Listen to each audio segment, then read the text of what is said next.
We need to go ahead and find the volume enclosed by these two parabolas that are opening sideways.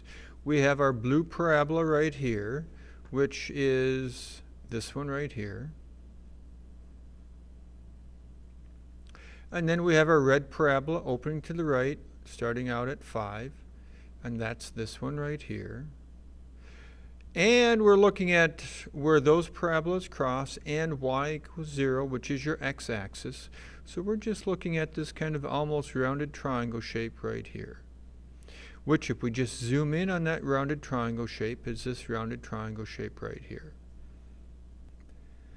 We're taking this rounded triangle shape and revolving it around the y-axis. So it's going to come out at you, around, back in, around the y-axis. So we're going to have a hole in the middle, so it's going to be a washer.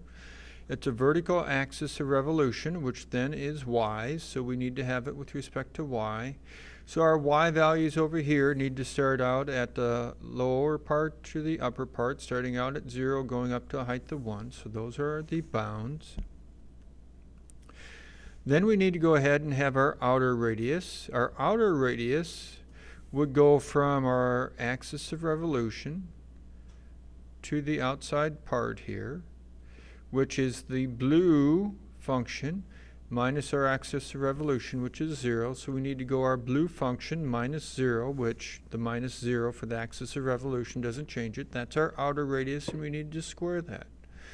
Now we need to go minus the inner radius and square it. Well, the inner radius would go from here to here.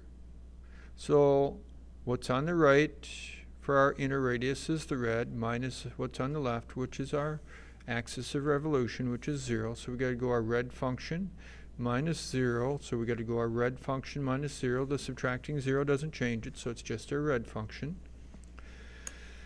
So to work this out, we just have to FOIL this minus what we get when we FOIL this.